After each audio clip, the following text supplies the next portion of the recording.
Shame on us. Shame on us, goddammit, for trying to shame Canelo Alvarez because he hasn't fought David Benavidez. We can't shame Canelo Alvarez. Now look at here. We could be frustrated as boxing fans. I mean, we could ask for a fight that we feel should come through fruition.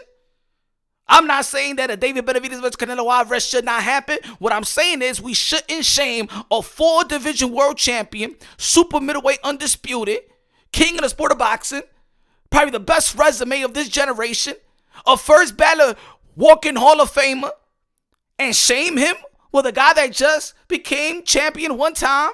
Resume ain't even up to par. He's not on the pound for pound list like Canelo. He ain't never been a lineal champion like Canelo. He ain't bringing nothing to the table in terms of belts. He's not on my pound for pound list, nor your pound for pound list. This ain't really the best fight in the best. It's trending. It's a trending fight. It's a hype fight. But we can't shame Canelo Alvarez for somebody that haven't earned probably not even 15% of what Canelo Alvarez has earned. Let's be real. Let's be real. We just can't be acting like spoiled brats and start shaming people because we haven't gotten what we want to see. No. I got to keep it real. I got to give Canelo Alvarez the benefit of the doubt on that one. Especially when he said in a recent interview that David Benavidez got nothing to offer me but 25 pounds. In all reality, David Benavidez got nothing to offer Canelo Alvarez's legacy. Yeah, I'm going to say it again. David Benavidez has nothing to offer Canelo Alvarez's legacy. Ain't nothing to debate. Ain't no type of dialogue in this. It got to be real. We got to be real. Got to stop acting like little beta males and spoiled little brats. Look. Look, folks.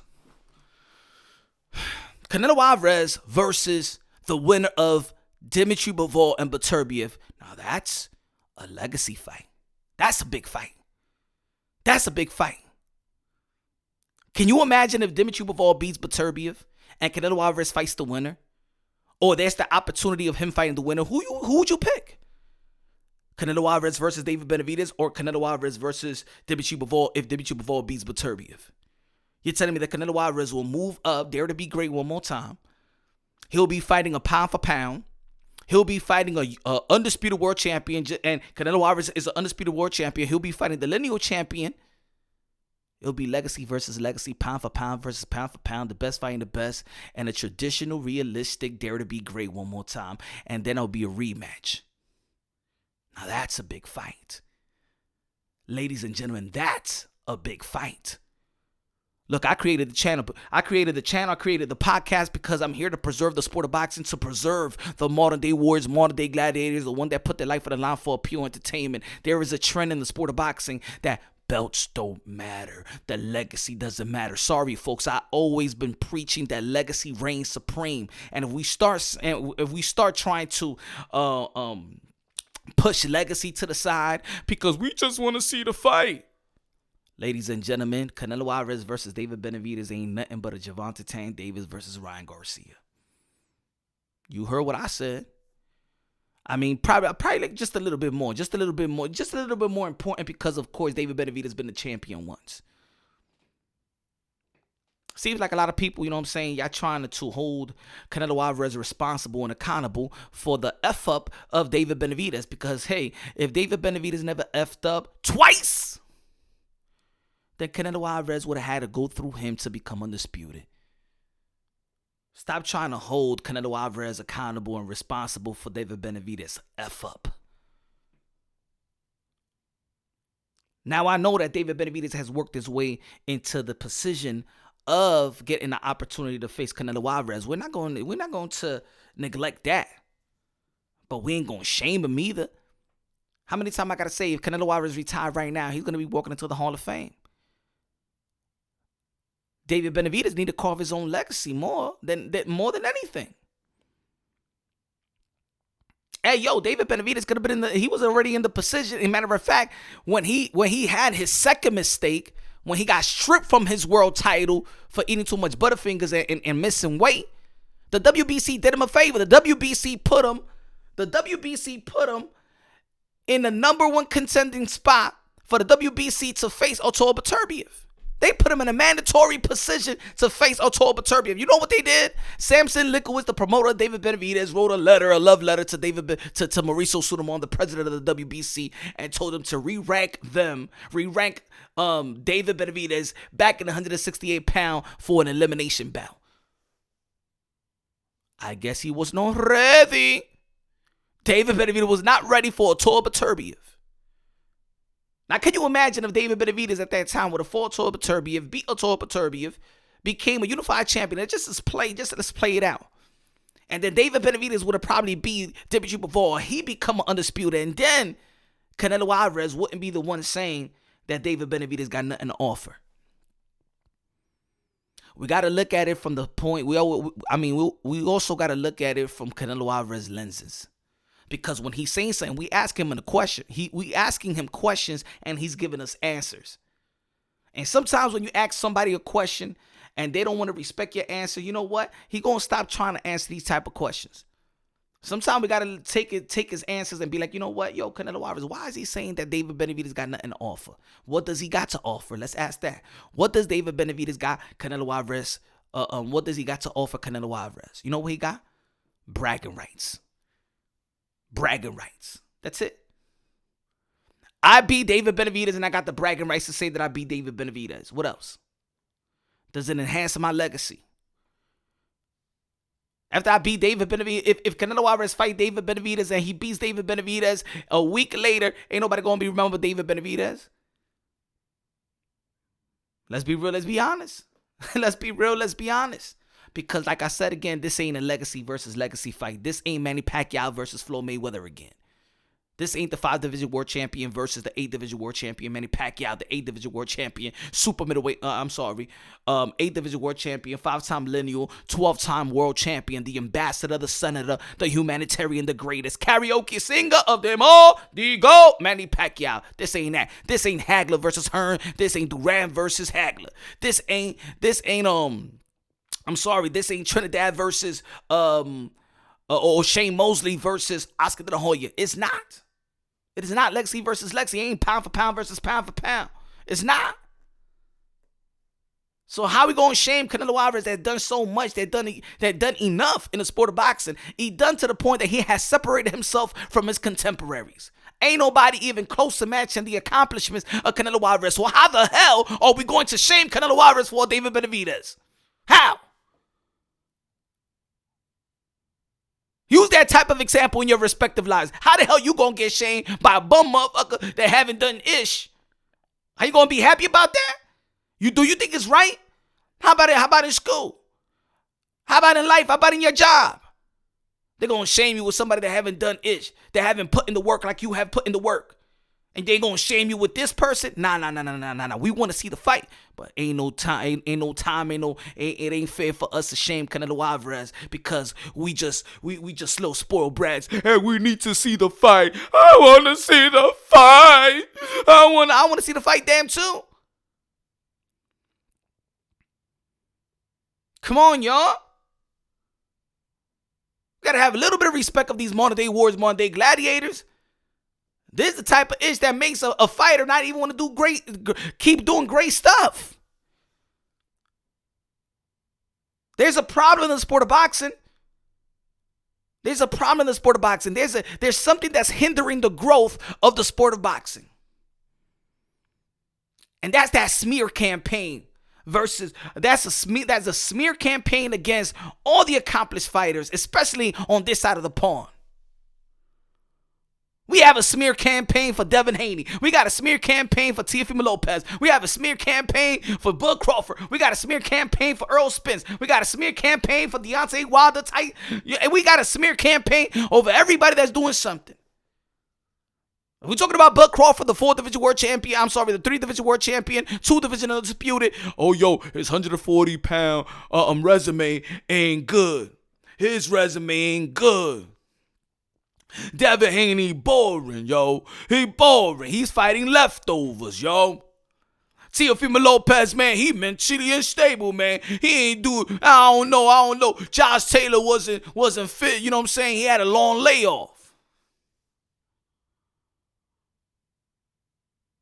Shakur Stevenson versus Edgar De Los Santos, man, that issue was boring. Hey, yo, man, he became a 3-division world champion at the age of 25 when he beat Edgar De Los Santos. It doesn't matter how he beat him. In the end of the day, he be still accomplished, but nobody gave a damn. They were just looking at the performance.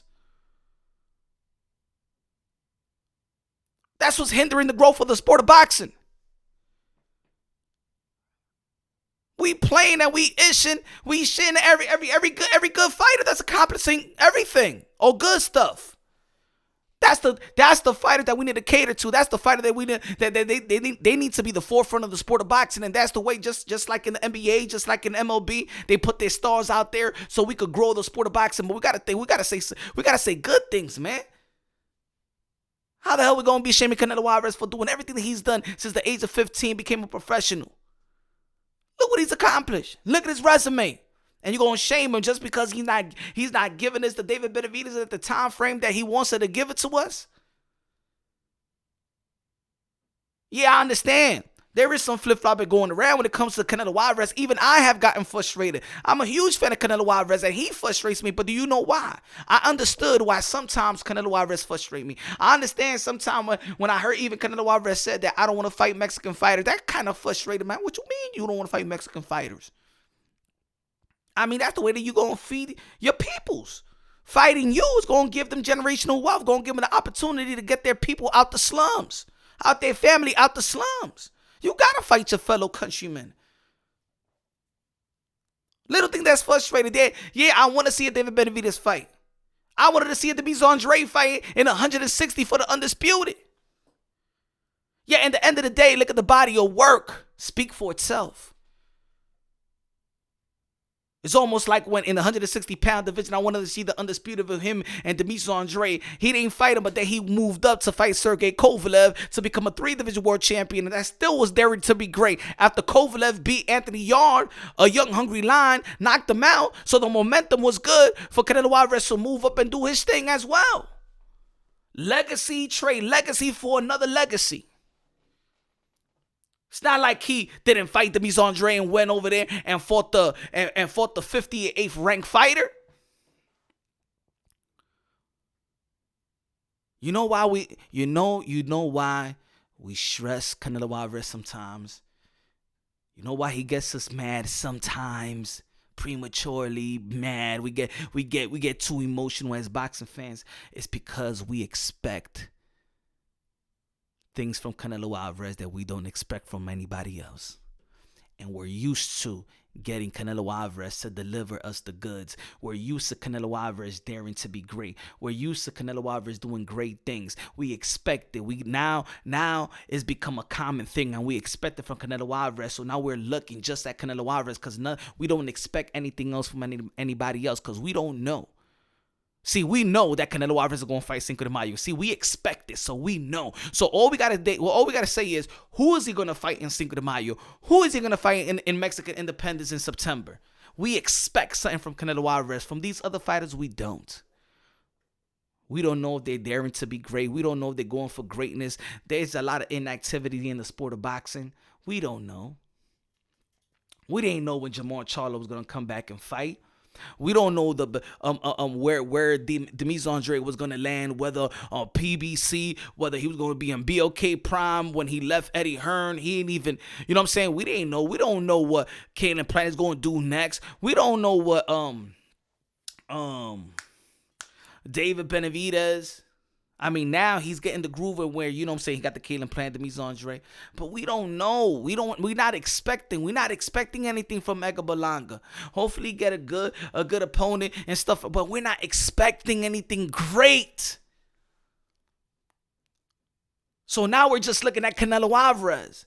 It's just like you in a relationship. Just like you, when you're in a relationship or whatever with your wife or husband or whatever and stuff like that, those are the people that could get you so happy. You love them to death. But those are the same people that could also get you mad more than anybody else. Because you always expect it to be good.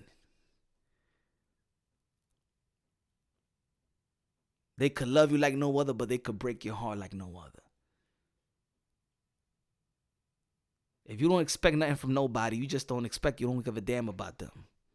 But when you expect from somebody that you love, you expect it. So they could get you mad and they could get you happy like nobody else. And that's the relationship what Canelo Alvarez have with the sport of boxing. If you never looked at it like that, that's why. That's how we could go one day and praise Canelo Alvarez like we haven't praised no fighter of this generation. And then he could get us so mad. Never. I never seen any fighter in the sport of boxing that need to cover 5 divisions. What am I talking about? What are you talking about, Punch Drunk Boxing 5 division? Ladies and gentlemen, we asking Canelo Alvarez in 1 month or 1 day, we can have a debate on that Canelo Alvarez have to face David Benavidez on why or why Canelo Alvarez should face Bud Crawford. Bud Crawford is a 147-pound undisputed world champion and David Benavidez is 168. How is he going to cover all them grounds? So let me get this straight. Canelo Alvarez has to face the 147-pound champion in terms of Bud Crawford. That's one division. The second division, he already beat the undisputed Jamal Charlo, right? That's 2 division. In 160, he was about to fight Jamal Charlo. There's people that be like, hey, yo, man, you should fight Jamal Charlo. There used to be a narrative back then saying, man, Canelo Alvarez doesn't want to fight the black skillful fighter, yo. So they want you to fight the 160 world champion. They want you to fight David Benavidez, the 168 champion. Contender, and they want you to get your get back with Dimitri Bivol. That means that you got 5 divisions to cover. No boxer, no matter how great they was, needed to cover the 5 grounds. That's the pressure that Canelo Alvarez is getting. Is that fair? Come on, let's be real, y'all. It's not fair. It's not fair. One day we're saying Canelo versus Bud. Another one is saying Canelo versus David. Yo, what about get back with Bivol? Think about it. Even shout out to Andre Ward. Andre Ward was in the Breakfast Club and he was talking about the potential fight with a Crawford. Well, he should have got his get back with Bivol and a David Benavidez. Not even Floyd Mayweather needed to cover 5 grounds. We never asked. Did we ever ask Floyd Mayweather to go fight Andre Ward?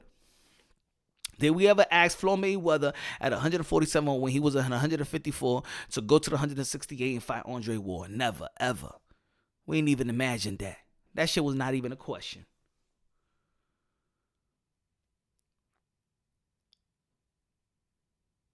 Sometimes we got to hold ourselves accountable as well as boxing fans.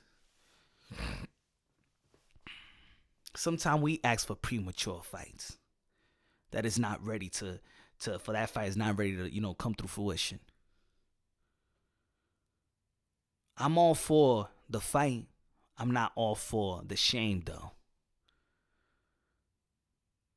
David Benavidez has to carve his own legacy with or without Canelo Alvarez.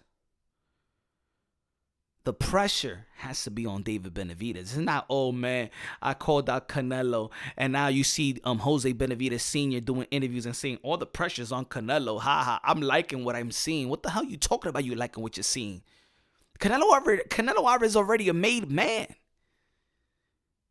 What do you mean that you happy with what you're seeing? I like that people was getting on Canelo Alvarez. Canelo Alvarez could drop it right now and say, you know what, man? I don't want to box no more. I already made enough money. I want to play golf. No golf, no life. What you gonna do? What you gonna do?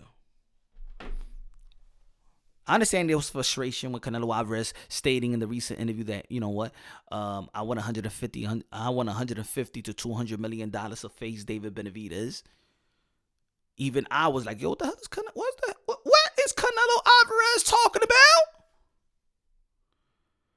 Is he outpricing himself, man? But then when I seen the interview with him with Samson Lickles and say that he could get the $150 million and that fight could have been in November, and he also called Canelo Alvarez a smart man, then it tells me that, you know what? There's a possibility of getting that type of bread. There's a possibility, there's an optimistic to get that type of money to fight David Benavidez.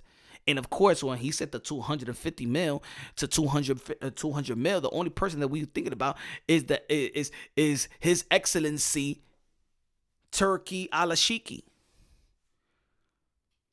He's like, no, wait a minute. What is this rhetoric? What is this rhetoric of Canelo Alvarez want $200 million? Oh, they think I'm going to pay for it. Or these people are acting like a bunch of gold diggers. First, we had Gervonta Davis said that he wanted to talk to me. To talk about the Devin Haney and the potential fight with Gervonta Davis. And now you got Canelo Alvarez asking for $200 million. Who the hell do you think I am? These guys are acting like gold diggers. They're worse than my bitches.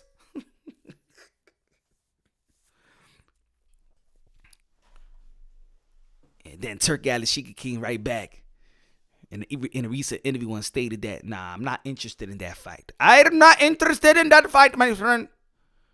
Fuck that fight. I'm not interested in that. I am interested in David Benavidez versus the winner of Bivol and Benavidez. Turkey's looking at, oh, nah, these PBC guys ain't gonna fool me. Who they think they is, huh? We got Canelo Alvarez saying that we wish that there's a promoter out there that's willing to, if he wants to pay me 150 to 200 million, and then you see David Benavidez with an IG adding at Turkey Alashiki. Like, these guys, people with money, they ain't that dumb. Oh, look at this guy. They think I'm going to pay for no. David Benavidez, I don't need you to fight Canelo Alvarez. That might be too easy in my brain.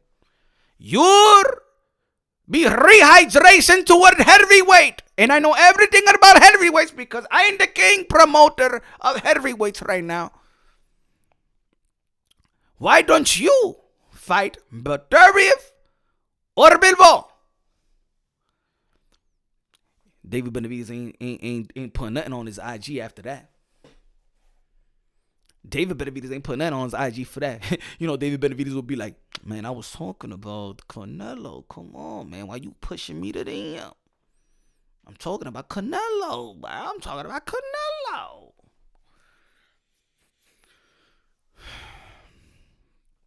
All I'm saying, folks, is I'm not saying don't ask for the fight, don't pressure the fight. All I'm saying is shaming Canelo Alvarez is not going to get the fight done with David Benavidez. Though it would have happened a long time ago.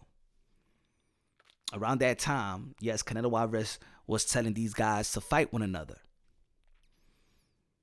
And then, David Benavidez did just that. He fought Caleb Plant, he fought Demetrius Andre, but yet again, where's the hardware? You got to have something he wants. Because like he told David Benavidez, I can make that type of money with or without you. What it is in for me, I'm going to get my money with Jaime Munguia. I could get the same type of money with Jaime Munguia if it was you. But what I'm going to get out of you. Because you're the one shaming me. And your peoples is shaming me. As a matter of fact, if I retire, what y'all all going to say? I'm still going to go to the Hall of Fame. I don't give a damn what y'all say. I'm still going to go to the Hall of Fame. That shit, my legacy is cemented.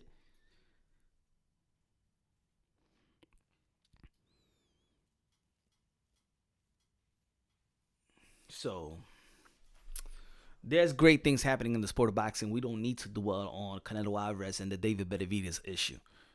Because like in June 1st, like we're talking about, Turkey Alashiki, June 1st, got Beterbiev versus Bivol. Undisputed, 2 undefeated world champions. 2 guys on a pound-for-pound list. On many credible pound-for-pound lists. Bivol versus Beterbiev for the light heavyweight undisputed crown. In the co-main, we're going to have Deontay Wilder versus the Big Bang Zhang. That's going to be a hell of a card. And then, of course, Filip Hrgović versus Danny Dubois. That's going to be a wonderful fight. A wonderful card, in my opinion. Devin Haney versus Ryan Garcia. Now, a lot of people talking about this, that Ryan Garcia is going through this mental stuff, and we were talking about this episode, this in the podcast episode, right? Couple of episodes ago. And I'm saying in my mind, like, you know what I'm saying? Like, Ryan Garcia knows Devin Haney more than anybody else. Let's not forget that Ryan Garcia has beaten Devin Haney 3 times. And yes, Devin Haney has beaten Ryan Garcia 3 times as well. But it was Ryan Garcia that has given Devin Haney this last 8 count. I believe that we looking at, more. I, People are just being too stuck on what Ryan Garcia is saying, instead of looking at what he could do in that ring. I think there's a lot of criticism going on Ryan Garcia. I think there's not a lot of pressure in terms of more Ryan Garcia, even though that the pressure should be really on Devin Haney. He's the champion. He's trying to defend his title. Ryan Garcia is just trying to win the title. I haven't heard a lot of people say that Ryan Garcia got more skills than Devin Haney. It's been vice versa. But I think they've been heavily critical of Ryan Garcia, in my opinion. I think that's a little bit unfair. You could tell by performances, right? Devin the Dream Haney, he implemented his power, right? Versus Regis Prograis, moving up. Shout out to Devin Haney in his win versus Regis Prograis, becoming the WBC Junior Welterweight Champion of the World. But Devin Haney implemented his power. He dropped Regis Prograis, and it was like, oh my God, Devin Haney got power now. Oh my God. But we're so used to that with Ryan Garcia that we ain't even give him, we ain't praise that. Matter of fact, in his last outing versus Oscar Duarte Jr., only thing we could be talking about with Ryan Garcia is the California road that he displayed. He knocked the dude out in the 8th round. Tough dude. And all we could talk about is the California road. That's the type of pressure, you know what I'm saying? Because Devin Haney never really haven't shown power. So he gives us a little bit of a power. Oh man, we're like praising him and stuff like that. Maybe Ryan Garcia have spoiled us with knockout performances. Let me tell you something about Ryan Garcia. Ryan Garcia got a killer instinct. I don't believe that Devin Haney got a killer instinct. He hasn't been pushed.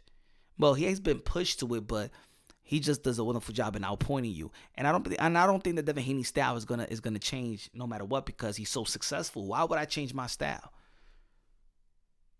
That's almost like what we're talking about with Canelo Alvarez, shaming Canelo Alvarez. Why would we shame Canelo Alvarez if David Benavidez doesn't even have the type of credential for me to be shamed by? And it's almost the same thing with Devin Haney. We've been shaming, even I'm going to be real. But this is just my preference as a fan. He's not one of my favorite fighters to watch. But now he's getting a lot better, right? I support Devin Haney in his accomplishment and the way him and his father been moving, right? But Devin Haney, we shame Devin Haney for doing everything right.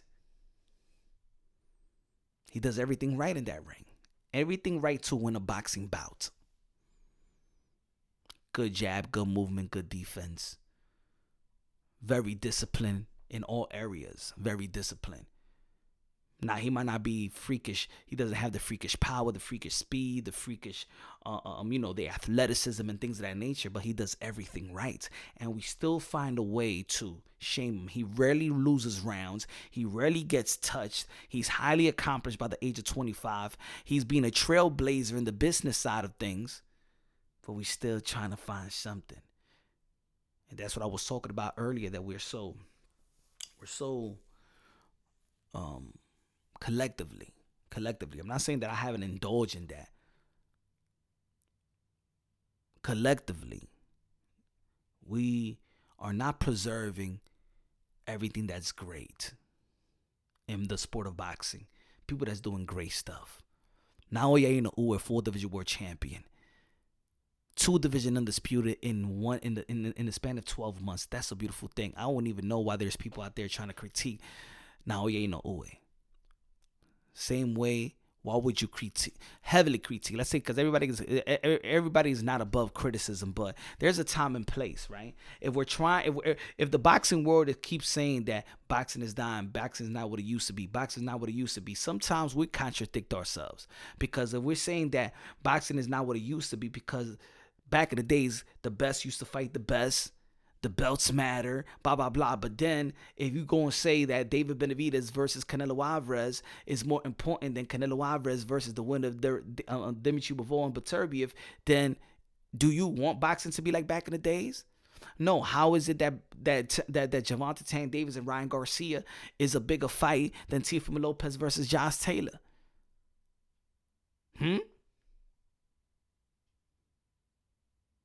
Fighting for the belts, fighting to be lineal champion, right? How is it that Gervonta Tank Davis versus Ryan Garcia does more numbers than Bud Crawford versus Earl the True Spence? Isn't that one of the fights that we've been begging for?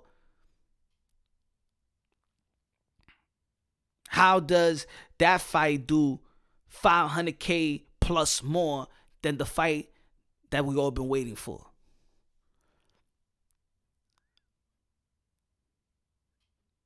Every action sends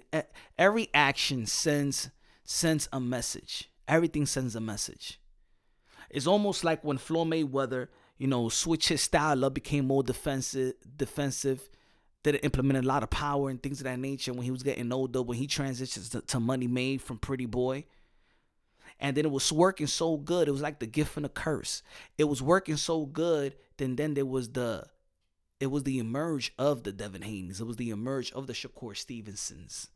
It looks like they come from that tree, right? Just do everything right, win. You don't have to care to perform. How you perform, just get the W and that's it. Do it the Mayweather way because, hey, it works for him. He got the blueprint and he's the richest athlete that ever lived. Right? Arguably, of course, we got Michael Jordan, but I'm talking about in his profession, right? One of the richest athletes. So what's not fixed, don't break it. But then we look at what we're doing in the sport of boxing. We have to preserve the sport of boxing. The business of boxing is always going to be there, folks. We could have Chris Brown, the singer. We could, who's dissing each other now? Isn't it Kendrick Lamar versus J. Cole? So we could have Kendrick Lamar and J. Cole in a boxing ring. It will sell. The business of boxing is never going to die. Jake Paul is going to be fighting Mike Tyson. It's not going to die. The business is never going to die. But the sport will. And the only people that could keep it alive is actually the hardcore boxing fans. Not the casuals. The casuals just come and go. We hear it every day, 24/7. Whether it's me, whether it's you, whether it's another podcaster, another boxing, YouTube boxing creator, another, independent media folk, we're going to keep boxing alive 24/7, moving around the clock. But we also got to identify what's there to save the sport of boxing. I am all about the brand names, the noticeable names fighting one another because, of course, we need to also grow the sport. Move the sport, grow the sport, sustain the eyeballs, sustain the interest. So, yes, a David Benavidez versus Canelo Alvarez is perfect. I understand when people was trying to say Canelo Alvarez versus Bud Crawford because of the names. Yeah, we have realistic mega fights that we could have. Boxing is good. Boxing is great. We just can't be complaining because of one fighter. We're about to get the Undisputed between Alexander Usyk versus Tyson Fury, a heavyweight Undisputed that haven't been crowned in 20 plus years in the sport of boxing. We're going to get the lightweight Undisputed. We got already Canelo Alvarez performing versus Jaime Munguia. That's going to be great, especially for the Mexican crowd.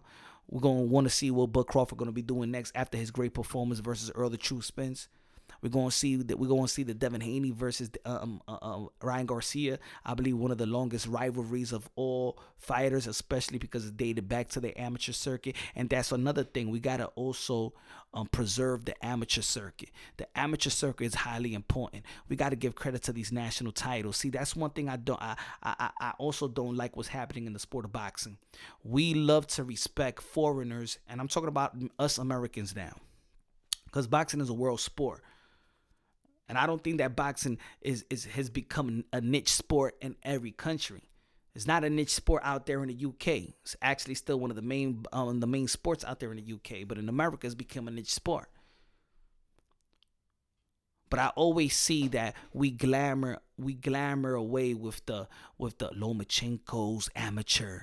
Oh my God, Rigondeaux, amateur. Oh, Alexander Usyk, amateur. Oh, they got a great amateur background, and we implement that type of storyline into their profession, right? They move quick. But what about what Shakur Stevenson did in the amateurs? Why is not glamour like that? Why is not glamour like that? Keyshawn Davis, Teofimo Lopez, Olympian. If we were to show, you know what I'm saying, Andy Ruiz and his accomplishment in the amateurs, then we would have had a better intuition in, Andy Ruiz have a good chance to beat Anthony Joshua, right? But we were just stuck on the clouds with just Anthony Joshua. We're not fully educating ourselves anymore, or maybe, let's be, and I think we're all prisoners in this, that we're just not trying to break down or showcase or talk about or deliver the type of content a wider range because it might not hit the algorithm. It might affect the attention span of the video that we put out. I remember I was talking about Jerome Booth's Ennis years ago. I remember I was talking about Devin the Dream Haney years ago. As a matter of fact, you know what I'm gonna do? I'm gonna put out the Devin Haney versus Ryan Garcia that I did 5 years ago when I actually started doing, video content, boxing content, and things of that nature. I said there's gonna be one of the biggest fights in the sport of boxing, and it is gonna be one of the biggest fights. I don't know about this year because we do have the Jake Pauls versus the Mike Tyson. I think that's going to do great numbers. And then we got the Undisputed. We got Canelo Alvarez. Magic Canelo Alvarez does fight David Benavidez in September. We don't know. We're still early into 2024. It was an incredible 2023. And I think that the boxing has kept its momentum.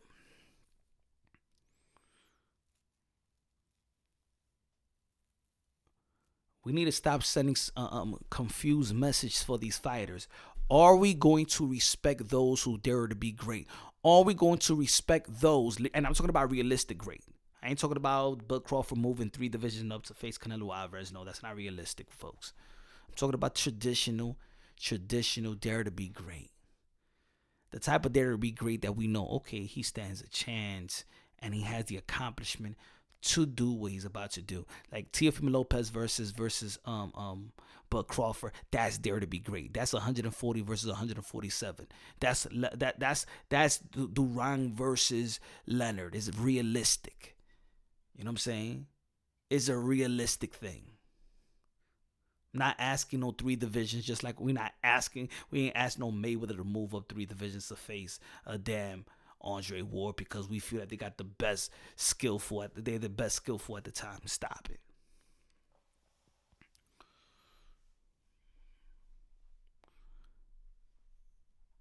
I think if I'm going to give anybody the benefit of the doubt, and in terms of what we're talking about this David Benavidez and Canelo Alvarez, would you give Canelo Alvarez the benefit of the doubt that he's going to do right by the fans and give us David Benavidez? I believe so. Think about what I was saying earlier in the beginning of the podcast. I said we can't shame Canelo Alvarez. Yet, in the history of Canelo Alvarez, does Canelo Alvarez go for legacy? Yes. Why wouldn't we give Canelo Alvarez the benefit of the doubt? Do we want to wait any longer? No. I mean, look, I don't even think that Canelo Alvarez, if he really want to fight David Benavidez, he don't want to wait longer because you can't outage David Benavidez. But also, David Benavidez needs to do great things. The pressure is not on Canelo Alvarez. The pressure is on David Benavidez to do great things. So I'm liking the route that he's taking. But that route that he's taking right now should have happened a long time ago when they actually gave him the position of fighting for a world title in the light heavyweight division versus Artur Beterbiev. But nobody was giving him the type of pressure. Everybody was still stuck on Canelo Alvarez needing to do everything in the sport of boxing. To the point where nobody was even asking Triple G, who was at the time, is Canelo and Triple G, right? But look, everybody was sweeping Triple G under the not everybody was just focused on what Canelo Alvarez needed to do everything that even Triple G, the other quote unquote great fighter of his time, he don't got no pressure. He had no pressure to fight Charlo, had no pressure to fight Demetrius Andre, had no pressure. This man had no pressure. Canelo Alvarez had to do all the dirty work. It's time for other people to put some work in, not only because we just want to use it as a talking point or just to protect Canelo Alvarez. No, it's also to enhance the legacy of David Benavidez. He has the opportunity at a 175 to do great things. A year is not too much. Hey, maybe 2025, Cinco de Mayo. If David Benavidez beats the winner of Bivol and Beterbiev late this year, then we're talking about undisputed versus David Benavidez and Canelo Alvarez, and maybe then it would truly be the best fight in the best. It would truly be a mega fight. Pound for pound versus pound for pound, lineal versus lineal, legacy versus legacy on the line. That's mega.